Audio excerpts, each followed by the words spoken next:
Upma is another wholesome and fulfilling snack or breakfast which is ever so easy to make. And it gives you the flexibility of using ingredients that you like or deleting those that you don't like. So here I'm going to start in a largish bowl. I'm going to take a whole green chili and I'm just going to remove the top of it because I want the flavor of the chili, not the heat of it. Into this, I'm going to add a couple of dals. This is the traditional way of doing things. This is chana dal.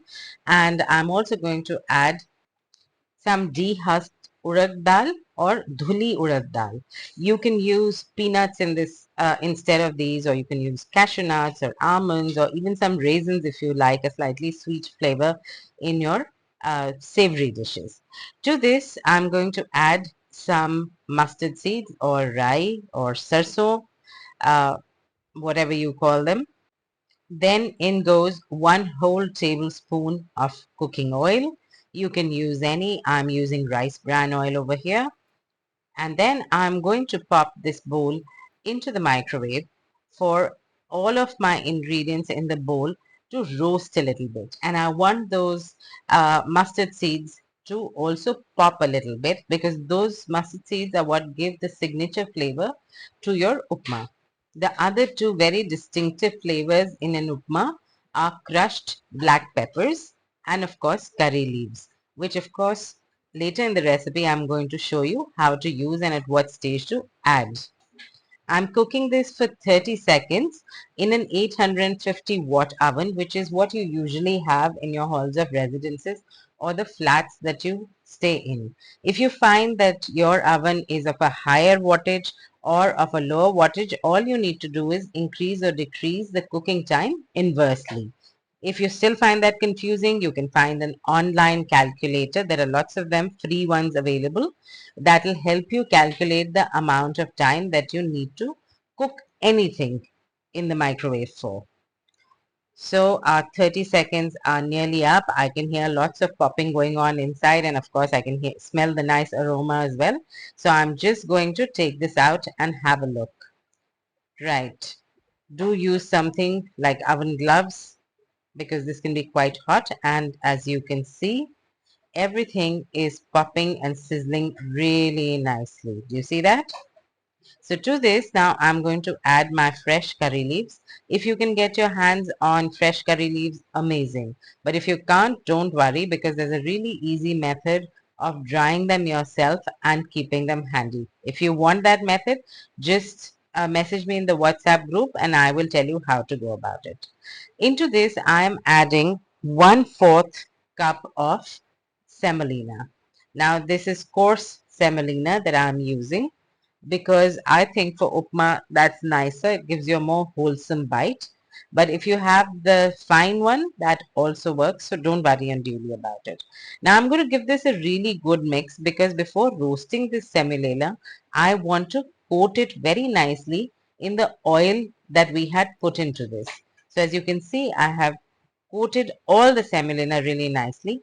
And now I'm going to put this right back into the oven to roast. This time round, I'm going to roast this for 1 minute in the microwave. So while the semolina is roasting away, let me show you what I'm going to add to this today. So you can see this is a nice mix of veggies over here. You can use whichever ones you like. These are the ones that I had handy. There are carrots, peas, beans in this. And that is what makes this snack or breakfast really, really nutritious. You can also add any other ingredients like a little pieces of fried paneer or chunks of soya, whatever basically you want to add to your upma. So 30 seconds up, I'm going to have a look at how our semolina is doing. Let me pull this out. And also earlier I hadn't put in salt, so I'm going to add salt. Have a look at this. You can see the semolina is already beginning to change color. So let's put in some salt over here. So I'm putting in about a little over 1/4 of a teaspoon of salt because this is also going to swell up later.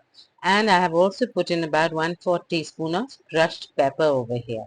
So you can use anything to crush the pepper like a heavy object, or you can also get grinders over there which will crush the peppers to you, whole peppers which are stored inside, which are not very expensive to buy. You can keep one of those also. So I've mixed everything together and I'm putting this back in for the balance of the 30 seconds to roast. Whenever you're cooking anything with semolina, say whether you're making a halwa, whether you're making upma, the bottom line is that the success of your dish will depend on how well you roast the semolina. If the semolina is not roasted well enough, then when you add water to it, it will turn all gloopy and sticky rather than having that distinct texture of little semolina particles coming in your mouth. So let me show you after 1 minute what our semolina is going to look like. So there is no great change in color, but you can see it's distinctly roasted. So I'm adding all these vegetables into this semolina now. You can add in as much or as little as you like.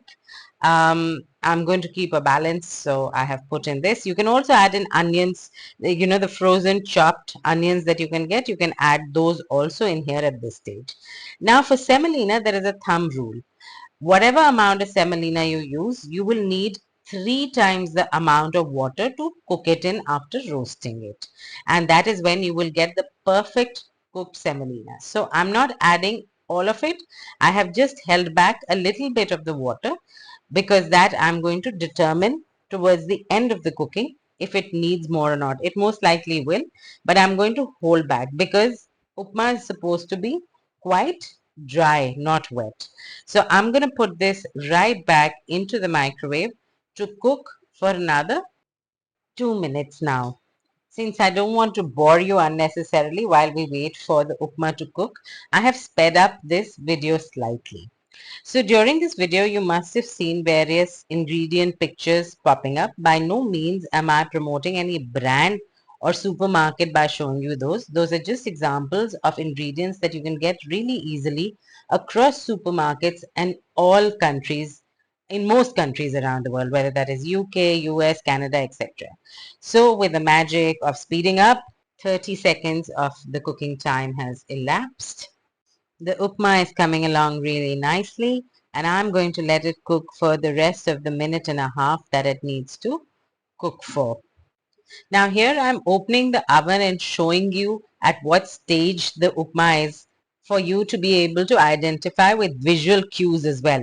Though if you just use the timings that I'm giving to you, you will get a perfect upma every time. So here it is going to be nearly time now, and this time round when I open the oven, I do want to give it a nice stir. So let's take this out over here and have a look at the stage. Now from the top it will look quite wet to you, but when you stir it up you will see that it is actually drier at the bottom. Do you see that? And the top is more cooked than the bottom. So now this is the time when I'm going to add in that little reserved water that we have kept, because I do feel that it is required for our semolina to cook through properly. You don't want undercooked semolina to eat, right? So here is that water that I had reserved, and I'm just going to add that into our upma and give this entire thing a good stir so that that water is absorbed into the semolina evenly. Now once again I'm going to put our upma back for cooking for one whole more minute into the microwave oven, and then it will be totally ready for us. So as you can see, we have actually spent a total of just 4 minutes to cook this upma. Now that can't be too much to ask to do your own cooking, even at the end of a long day or even for breakfast before you leave for work. As you can see, there is no cutting chopping involved. There is no washing up involved after this. If you want, you can even eat in the same bowl. So it is really a one bowl meal which you can eat at any point of time. Having sped up the video again, our 1 minute is over and our upma is now absolutely ready. So if you have a closer look over here, I'm just going to give this a little bit of a fluff with a spoon, or if you like, you can do it with a fork.